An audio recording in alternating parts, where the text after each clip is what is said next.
Bonjour à tous, bienvenue à cette journée de terrain virtuelle. Alors vous aurez remarqué que je suis à 1,50 m du caméraman et du preneur de son.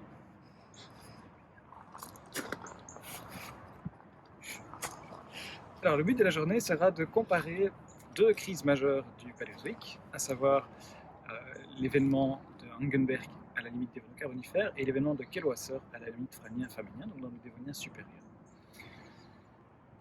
Ce sont deux crises importantes pour la biosphère marine et continentale, qui ont été principalement étudiées en Europe et aux États-Unis sur des aspects très stratigraphiques, très biostratigraphiques.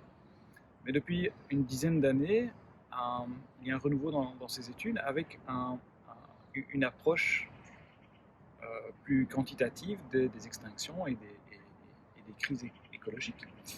Et avec ces nouvelles données, on peut requalifier les deux crises comme étant à la fois très similaires et très différentes. Elles sont similaires dans le sens où elles impactent la biosphère marine principalement, différentes parce qu'elles surviennent dans des contextes globaux assez distincts. Ce sont des crises importantes à l'échelle du phanérozoïque, peut-être pas en termes de nombre d'espèces, de genres ou de familles qui s'éteignent, mais plutôt par le remodelage et la disparition de certains écosystèmes, notamment l'écosystème récifal qui est très impacté à la fin du Franien, qui redémarre très lentement durant la partie supérieure du Faménien et qui s'éteint encore une fois à la fin du Faménien et qui mettra pratiquement 20 millions d'années avant de reprendre de vraies couleurs et de récupérer une importance proche de celle qu'il avait avant la crise du Kellwasser à la fin du Franien. L'autre écosystème impacté, surtout à la limite Dévonien-Carbonifère, ce sont les forêts côtières, qui vont complètement disparaître pendant pratiquement tout le Carbonifère inférieur avant de se réinstaller sur les marges continentales. On va commencer la journée par les couches les plus anciennes, pour aborder la thématique de la limite Franien-Faménien et de l'événement de Kellwasser. Et pour comprendre ce qui se passe dans le Franien supérieur, on va d'abord regarder ce qui se passe dans le Franien moyen, et voir ainsi la différence entre les deux. Nous sommes ici à Angy, au parc des Chats-Fornis, qui expose une coupe assez impressionnante à la limite Franien moyen, Franien supérieur. À ma gauche, joliment caché par les clématites et les ronces, le Franien moyen de la formation de Lustin, le sommet de la formation de Lustin ici. Et à ma droite, un petit peu mieux dégagé, les grandes dalles que vous voyez, c'est la formation des zones. C'est la partie inférieure de la formation des zones, qui est subdivisée en trois membres, un membre inférieur, moyen, supérieur. Le moyen est schisteux, les deux autres sont calcaires. Alors, on va s'approcher, on va aller voir la limite entre le Franien moyen et le Franien supérieur. Et vous allez voir que ce sont deux mondes assez différents, qui s'expliquent par des changements climatiques principalement, mais aussi par des changements statiques qui vont gouverner finalement le type de dépôt qui se met en place à cette époque. Attention, et il faut faire descendre le micro dedans. Ça va ? Ah oui. Nous voici devant la partie supérieure de la formation de Lustin. La formation de Lustin, c'est une grosse unité carbonatée qui comporte deux membres. Un membre à tendance marine ouverte franche avec des stromatopores, des coraux, etc. Et un membre un peu plus restreint, avec des faciès plus restreints, de type lagunaire, qu'on peut voir ici, avec des stromatolites. Vous voyez la partie laminaire ici, et des calcaires à grains relativement fins, qui sont intercalés de petits niveaux plus argileux, comme on voit là-bas, et qui correspondent à des cinérites, donc à des retombées de cendres volcaniques altérées, qui correspondent généralement à des paléosols aussi. Et ce qu'on observe dans cette partie supérieure, c'est une tendance de plus en plus forte à la dominance des faciès très peu profonds. Sur la fin, on n'a pratiquement plus que des calcaires astromatolites ou des calcaires lagunaires à ostracoles. Donc ça traduit une diminution du niveau marin assez importante, une diminution de la bathymétrie liée à cette régression.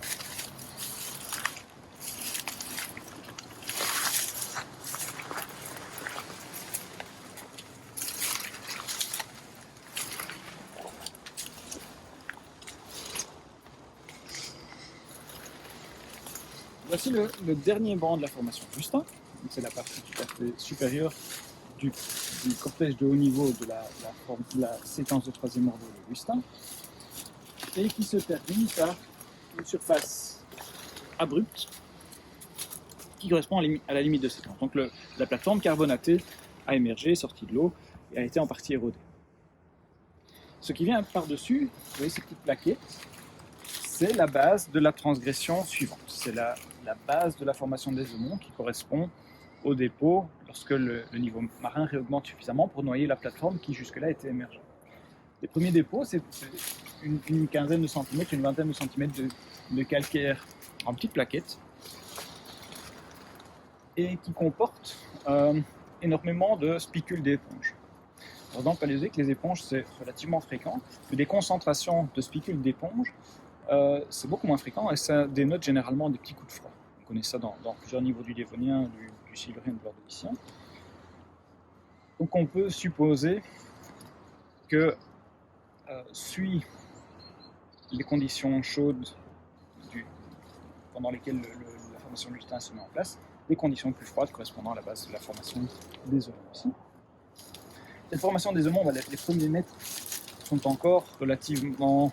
On montre des faciès relativement peu profonds. Vous voyez des calcaires laminaires. Ce ne sont pas des stromatolites, mais ce sont des très fines séquences de chevaux.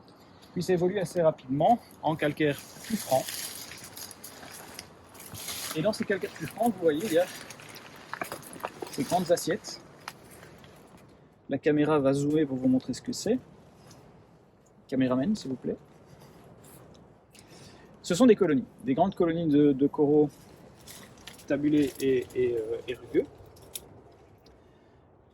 Et ces colonies, elles ont une morphologie assez particulière, elles sont plates.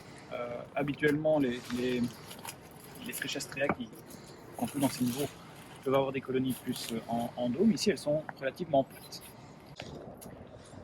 Ce qu'on voit ici, c'est la tranche du banc qu'on a vu en parallèle tout à l'heure. Et toutes ces bandes claires correspondent, encore une fois, à une série de colonies. Colonies qui sont assez larges, les plus grandes font jusqu'à 80 cm de diamètre, mais peu épaisses. Les plus grosses ici, bon, vous voyez, ça fait une dizaine de centimètres, mais la plupart font quelques centimètres d'épaisseur. Et je vous le disais, c'est assez curieux d'avoir ces colonies plates ici, dans un milieu relativement agité, mais ça s'explique assez facilement. Quand on regarde dans quel sens se trouvent ces colonies. Donc, où est le haut, où est le bas. On a fait l'exercice, on a regardé les colonies sur ce banc-là. On s'est rendu compte que environ 50% des colonies étaient en position de vie, donc avec la partie supérieure pointant vers le haut du banc, et les 50 autres pourcents étaient retournés. Alors pour arriver à ce chiffre 50-50, il faut simplement se dire que l'entièreté des colonies, à un moment ou à un autre, ont été décollées. Elles ont roulé dans les vagues et elles sont retombées.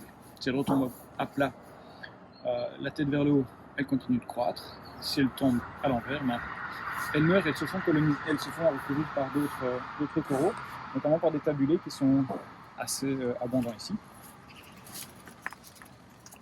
Et donc tout ça pris en compte, on peut estimer que le milieu dans lequel vivaient ces colonies était relativement agité, avec des tempêtes récurrentes, peut-être des tempêtes saisonnières simplement, mais de puissance assez forte pour soulever toutes ces colonies à un moment ou à un autre. Entre les colonies, vous voyez qu'il y a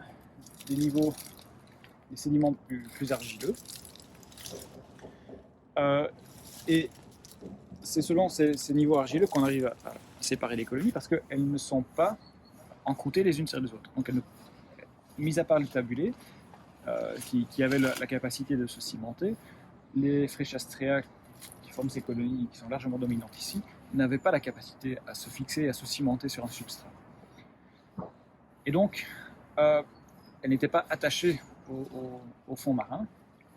La seule stratégie qu'elles avaient pour rester à plat, c'était donc de s'étendre le plus possible, pour éviter d'avoir une prise au courant.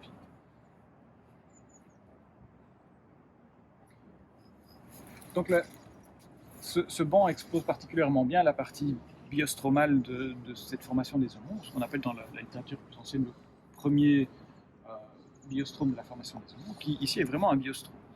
Latéralement, dans la vallée de la Vesse notamment, et puis dans le Condro, les colonies sont toujours abondantes, mais ne forment pas vraiment un biostrome, elles sont plus éparses. Donc il n'y a vraiment que dans cette bande, sur le parc autochtone de Brabançon, que c'est bien développé.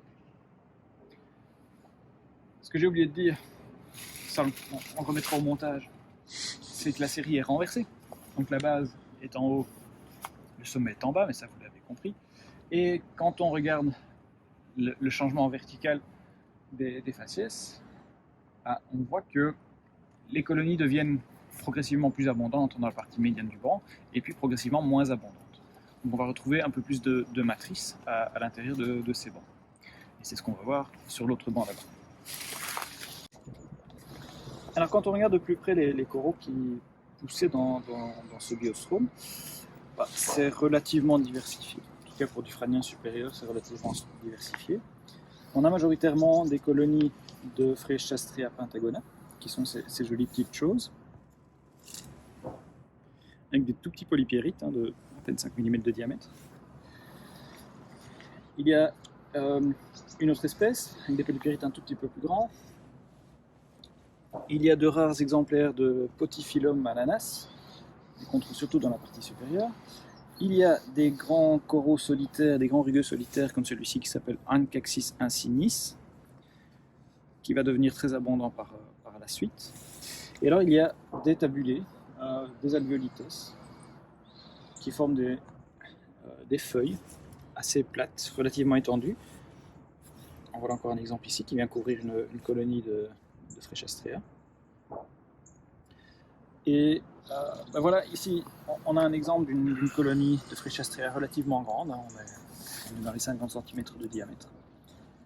Et ces colonies, elles ont la particularité d'avoir des stries de croissance. On les devine sur la surface supérieure ici, sur la surface inférieure ici. Et ces stries de croissance, elles correspondent vraisemblablement à des croissances saisonnières. Donc lors de la bonne saison, le corail agrandit sa colonie. Lors de la mauvaise saison, il va pousser moins vite, donc il y aura des bandes de croissance. Et en comptant ces bandes de croissance, on peut estimer la durée de vie de chaque colonie. Les plus grandes, donc celles qui font 50-60 cm de diamètre, elles atteignaient un âge de 80 à 100 ans, mais la plupart des colonies qui font une dizaine de centimètres de diamètre ici, elles avaient 10-15 ans. Donc ça veut dire que tous les 10-15 ans, il y avait des événements, des grosses tempêtes qui les faisaient s'envoler dans le courant, qui les faisaient retomber à l'envers, et donc les crever. Les grosses colonies, plus elles étaient grosses, évidemment, plus elles avaient la chance, plus elles avaient une probabilité de vivre plus longtemps, puisqu'il était plus difficile de les soulever. Lorsqu'on monte en stratigraphie dans le membre inférieur, la diversité diminue. Donc on va surtout se retrouver par après avec uniquement des Freschastrea pentagona et des Ancaxis incinis. Mais surtout ce qui est frappant, c'est la taille des colonies et des coraux qui diminuent. On va aller voir ça, mais dans la partie supérieure du membre inférieur, les plus grosses colonies font 5 cm de diamètre maximum. Et cette réduction de taille s'accompagne d'une augmentation du contenu argileux du membre inférieur. Donc on enregistre une augmentation des apports détritiques siliciclastiques fins, très vraisemblablement liée à une augmentation de la bathymétrie. On va aller voir ça. Nous voici dans la partie supérieure du membre inférieur de la formation des Aumont. Vous voyez tout de suite que l'aspect de la roche est très différent. Il y a la part argileuse est beaucoup plus importante et les éléments qui se trouvent dedans, ce sont toujours les coraux. On connaît des petites colonies de Freschastrea pentagona, toutes petites comme je vous le disais, et des Ancaxis incinis qui eux ont changé de morphologie. Ce ne sont plus des colonies, sont plus des individus plats, mais des individus en colonne. On voit ici la partie inférieure d'un spécimen qui poussait donc dans ce sens-là, avec une morphologie en pile d'assiettes, de nouveau parce que l'animal croissait de manière saisonnière. Et chacune de ces stries de croissance correspond vraisemblablement à une saison. Ce changement dans le type de croissance, il est lié simplement au fait qu'on a une augmentation dans l'apport de siliciclastique fin. Imaginez la bestiole qui vit sur le fond de la mer. Pour rester en dehors de la boue, il faut qu'elle pousse le plus possible verticalement pour ne pas se faire envasés. Ouais. Vous voyez qu'ils se sont quand même tous fait envaser à un moment ou à un autre. Les plus grands spécimens ici, bah, celui-là on est déjà un veau, ça fait une dizaine de centimètres de hauteur. Et les strictes croissances qui permettent encore une fois d'évaluer l'âge montrent que la plupart des spécimens ici atteignaient difficilement les 15 ans. Donc ici, ce n'est plus vraiment une imitation de l'âge liée au caractère hydrodynamique du milieu, mais simplement aux apports détritiques. Ce qui montre aussi qu'on a un approfondissement progressif, et ça se marque de plus en plus dans la partie supérieure de ce membre, jusqu'à ce qu'on passe à des schistes légèrement carbonatés qui correspondent aux membres moyens de la formation des eaux. Ce membre inférieur et moyen correspond au prisme transgressif de la séquence de troisième ordre, qu'on appelle la séquence des eaux. La partie supérieure du membre inférieur de la formation des eaux, c'est ici qu'on voit clairement la transition entre les faciès carbonatées et les faciès plus schisteux. Ce qu'on voit dans la tranche, ou dans cette direction, je vous le rappelle, c'est qu'on a de plus en plus d'argile. Vous voyez que les colonies, les coraux deviennent de moins en moins abondants, prennent une part de moins en moins importante dans la roche. Et on voit apparaître aussi, depuis dans les derniers bancs comme ça, les brachiopodes, qui sont vraiment typiques des environnements plus argileux et plus boueux finalement, dans lesquels ils se plaisent. Au détriment des coraux qui, eux, croissent plus facilement dans des environnements d'eau claire.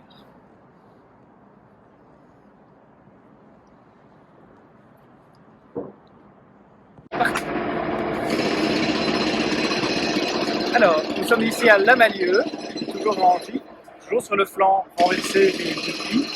Et ce qu'on voit ici, c'est d'abord le sommet du membre inférieur de la formation des œufs qu'on a vu juste avant, et tout le développement schisteux, ici derrière nous, du membre médian de la formation des œufs. Alors ça paraît épais, mais c'est relativement peu épais, ça fait à peine une petite dizaine de mètres d'épaisseur. On le voit surtout en tranche ici.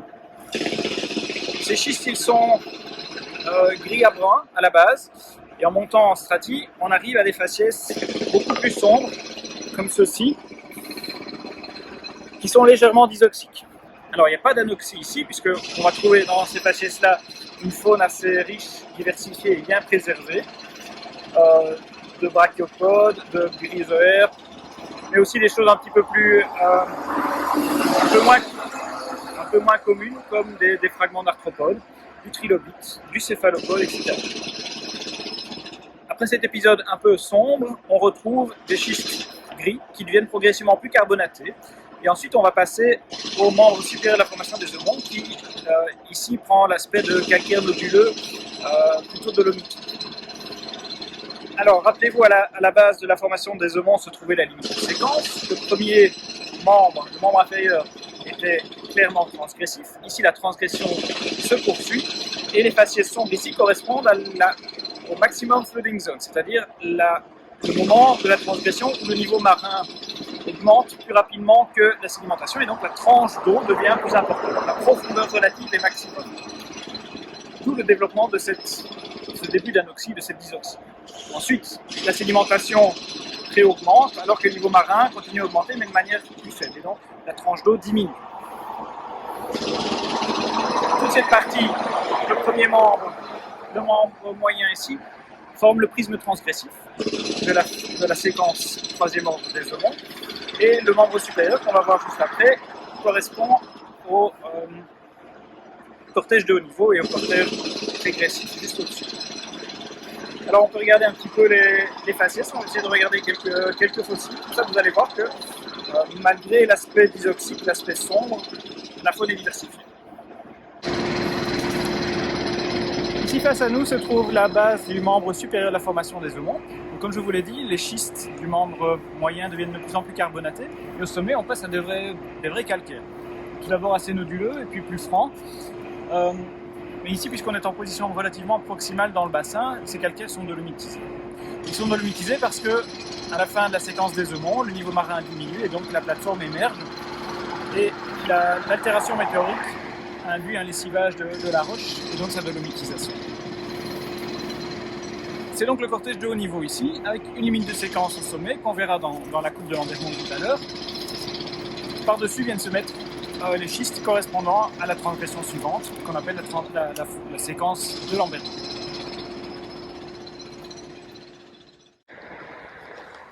Nous sommes ici à Huy, pour une coupe assez célèbre qui expose la partie supérieure du Franien, la partie inférieure du Faménien surtout,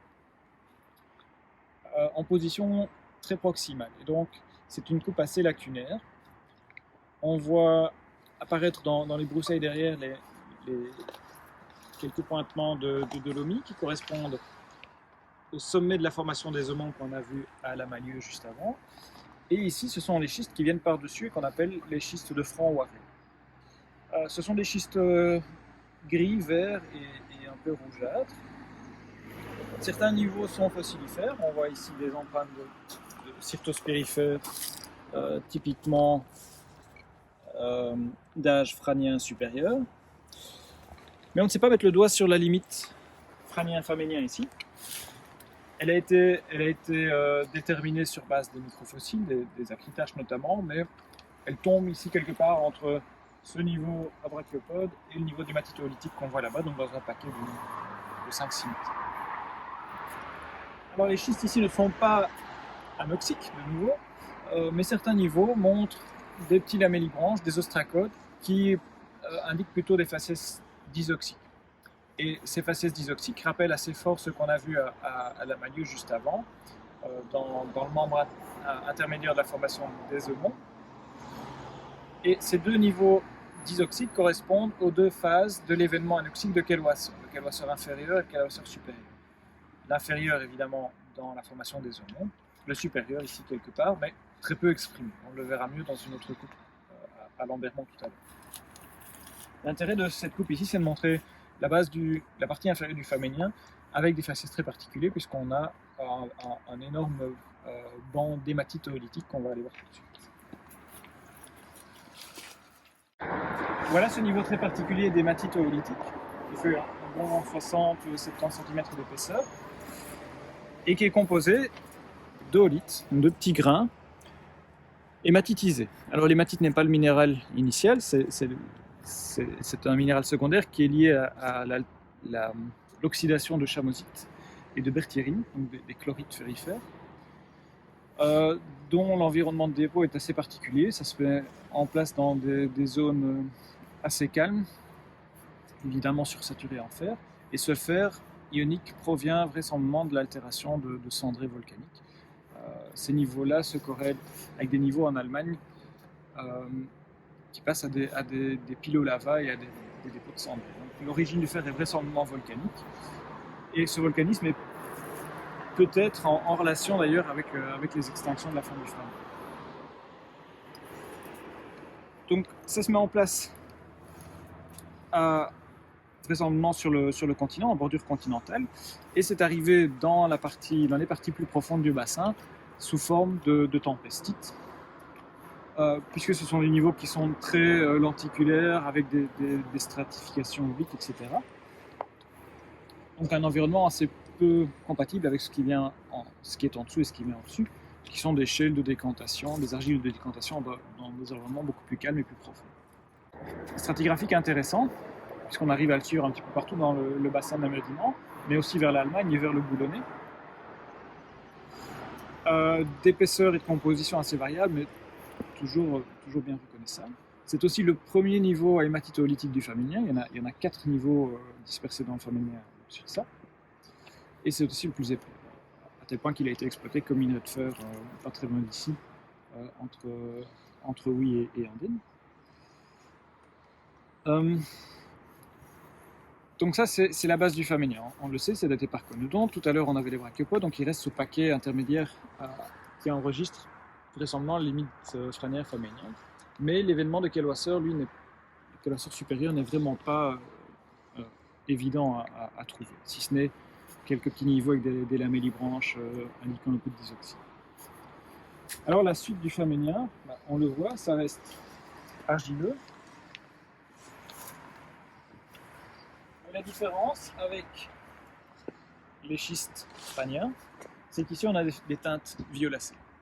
Donc c'est rougeâtre, c'est violet, et c'est probablement lié à un changement de type d'altération sur les continents, un climat probablement plus sec qui va amener des oxydes de fer dans les sédiments. Alors on voit sur les faces rocheuses là-bas des plaquages rougeâtres, ce sont les autres niveaux des matitolithiques, beaucoup plus réduits, ils font quelques centimètres d'épaisseur généralement, pas plus. C'est vraiment très, très typique du Firminy inférieur en Belgique.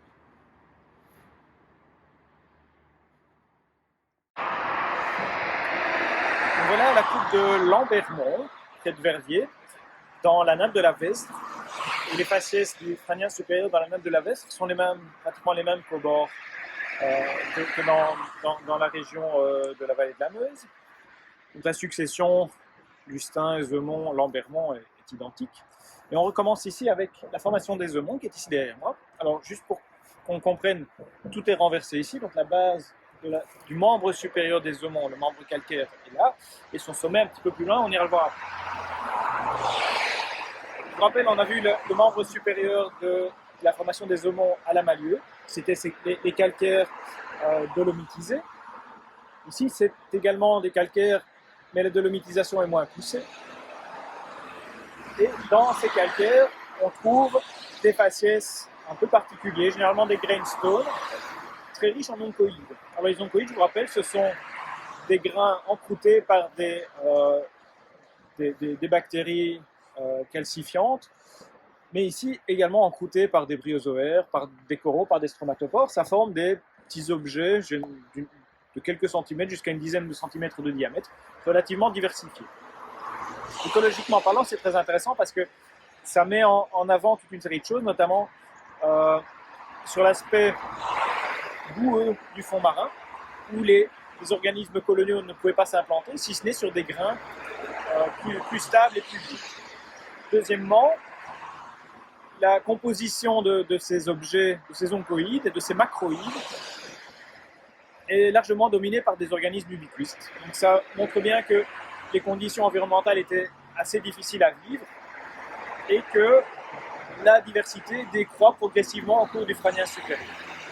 Alors on va aller voir tout de suite la partie supérieure du membre supérieur, donc la limite de séquence.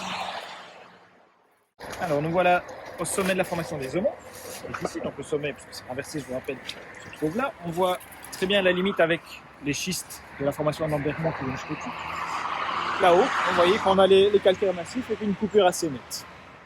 C'est donc la limite de séquence. La partie calcaire a émergé, la partie supérieure a probablement été érodée, et la transgression suivante, qu'on appelle la transgression de Lambermont, vient déposer des argiles.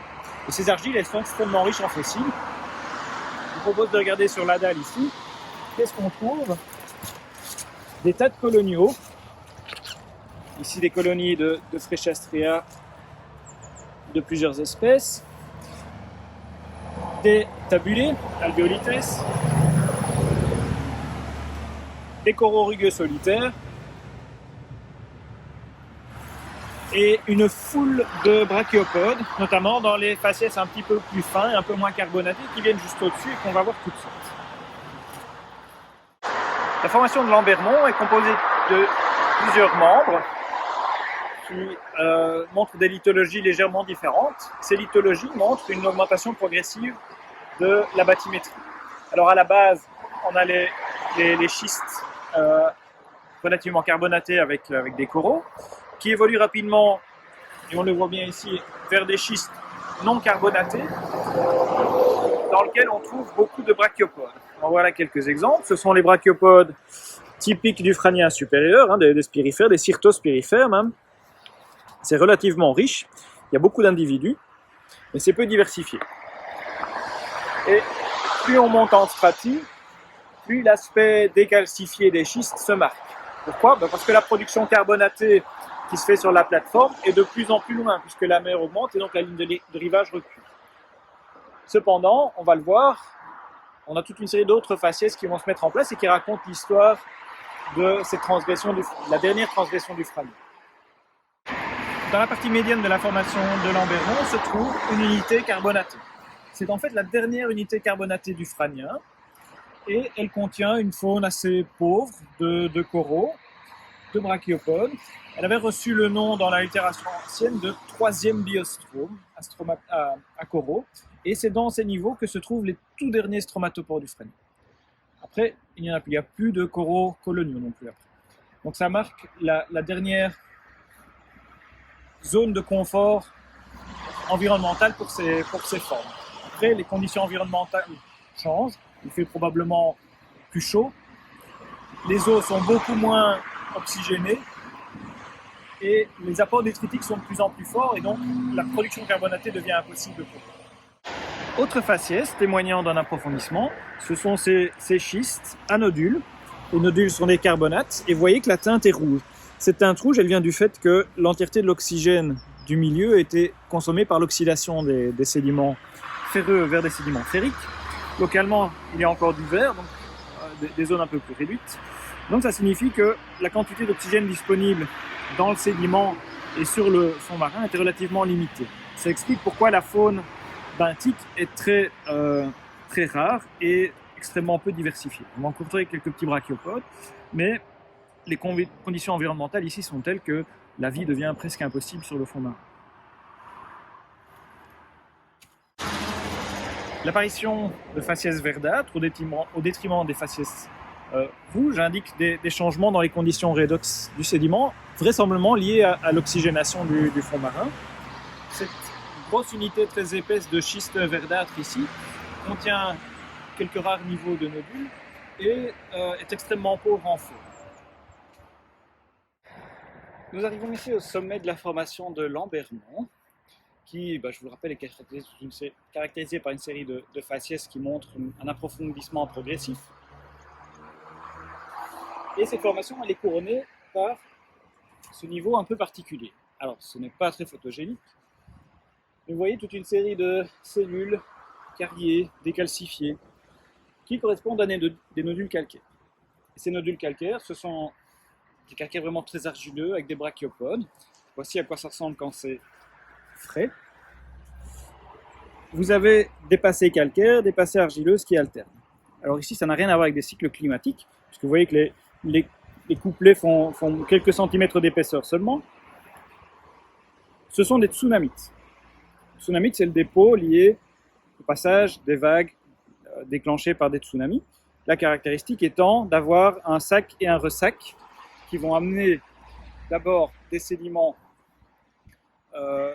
d'origine marine qui viennent du large, donc avec des faunes pélagiques, et au retour de la vague du continent vers la mer, il y a un apport de sédiments qui viennent du continent, donc des détritiques terrigènes relativement fins ici. Et donc chaque couplet schiste calcaire correspond au sac et au ressac d'une vague de tsunami, et donc on enregistre ici une dizaine de tsunamis qui se superposent les uns aux autres. Alors, est-ce que tous ces tsunamis étaient déclenchés par le même événement et se sont mis en place en quelques heures, quelques jours, ou est-ce que ce sont des événements qui se relaient sur une période de dizaines, centaines d'années? C'est impossible de le dire. Mais de toute façon, même si c'est un épisode tous les 100 ans, j'aurai ici dans la main à peine un millénaire. Ce qui, à l'échelle des temps géologiques, finalement, est pratiquement instantané.